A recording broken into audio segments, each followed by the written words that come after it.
Hey everyone, so welcome back to the channel. If you're new here, my name is Abigail and I make videos about health issues and special needs and feeding tubes. I'm actually hooked up to my feeding tube right now. Today I was thinking about I guess life in general, and I guess sometimes I get these random thoughts and it sticks in my mind so much that I feel like if it's an ongoing thought, that maybe somebody needs to hear it besides me. So, obviously in life, we have choices. And even in situations that don't go our way, we have a choice. So, you might think, well, how do we have a choice if it doesn't go our way? Well, I'll give you an example. The first time I talked to the guy that told me that I was going to need to have a feeding tube down the road, we were thinking, I don't know, a couple years maybe. I don't remember what was said at first. We didn't know how long down the road, but we knew eventually it would get there. And I don't know, maybe I was the one that thought a couple years down the road. I don't remember the details. But I'm thinking maybe he said by our next appointment we would be talking about it, which was maybe like a few months after. Like I said, I don't remember all of the details, and I've been through so much health stuff. It's been crazy. But I knew that at some point I'd be getting a feeding tube, and I knew that, and I was prepared for that. And thankfully they were able to put it in. And thankfully it was successful. But I was when I'm talking about you have a I guess you could say decision to make on it, is that when we got told that I was going to be on a feeding tube, we got told 18 hours a day. Well, turns out it went from 18 hours to 24 hours. So basically that means that unless I'm taking a shower or changing clothes, I'm not off my feeding tube. And that's a big deal.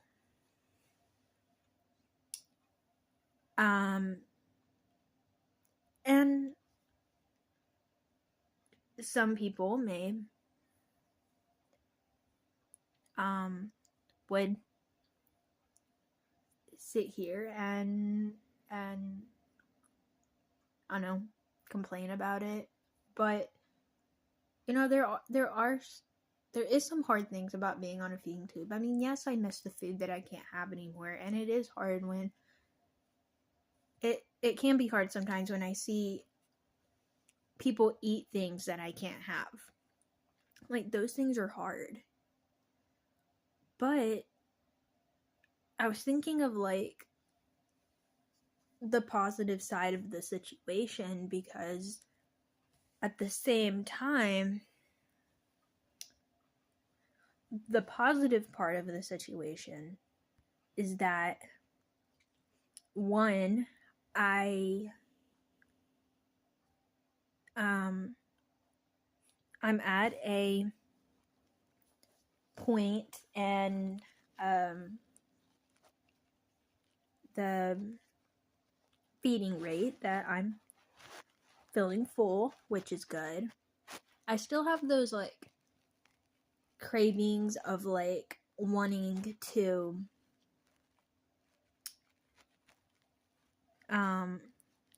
be able to, eat anything just like anybody else, like something sounds good and you like something I can't have by mouth. I think like, oh, that sounds like really good. I mean, I still get cravings and stuff sometimes. And there's still a handful of things I can have, like, for example, I'm eating M&Ms. These melt enough that I can hold them down. I can do like ice cream that's like plain ice cream. I can do like Pacific candies like M&Ms that melt. But what I'm saying is that in a hard situation, there is a positive to that. Like I'm saying is, yes, being on a feeding tube is hard in some ways because, like I said, I can't just eat anything that sounds good. But on a positive side, I'm at a rate on my feeding tube where I'm feeling more full and I'm getting all this healthy nutrition. But on the hard side of it, the company that we went through for my formula, they had like a 4-day delay of delivery. I went 4 days without nutrition besides the few things like candy that melts, ice cream, and the few things I could have that doesn't make me sick.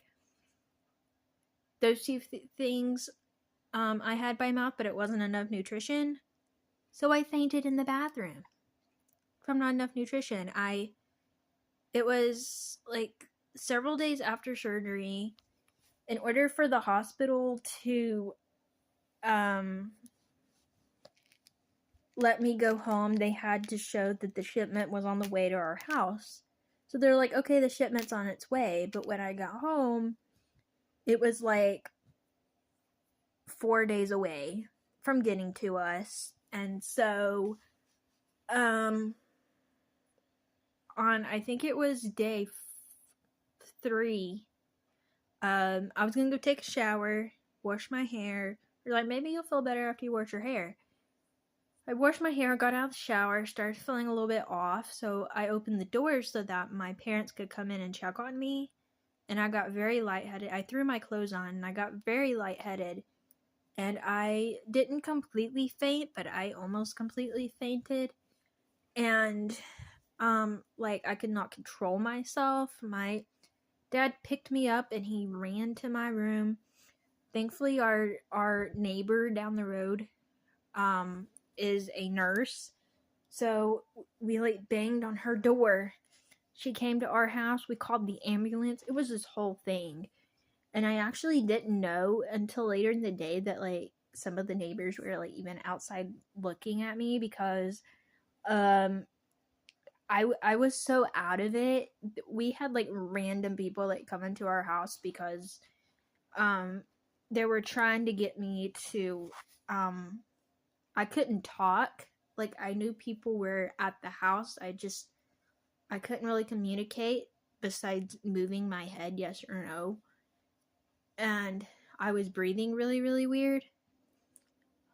Long story short, rode in the ambulance to the hospital. They did a bunch of testing, said I was fine, even though my breathing was crazy. The next day, my mom brings me to the main hospital where I had surgery at, which is like a special hospital. They said I had I think it was partially collapsed lung due to surgery, and it was also from not enough nutrition that I fainted. I didn't like completely faint, but I was like pretty much out of it. Couldn't communicate very well, and so long story short, and I was like dehydrated on top of all that. So, long story short, when actually as I was getting in the ambulance to go to the first hospital, they delivered my pump, my feeding tube pump, but they hadn't brought the formula to me yet. And so we still didn't have any formula. And then the next day is when my mom brought me up to this other hospital, the one I had surgery at. And they like apologized that it took forever, and we explained to them what happened. I got a shipment like I think it was like the next day, and we were so worried about it that even though my insurance covered several boxes, like big boxes of formula for me, we had already with our own money bought an extra case of formula just to be safe, because we really don't want it to be at a point of me fainting again, because that was very scary.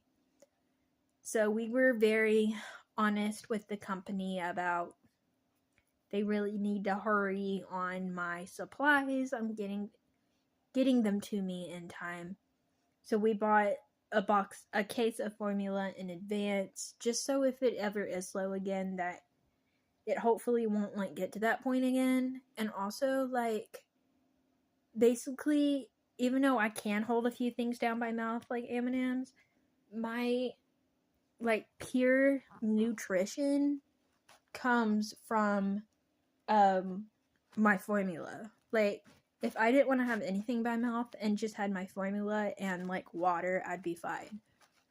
So like me like not being on my feeding tube for like 4 days meant that I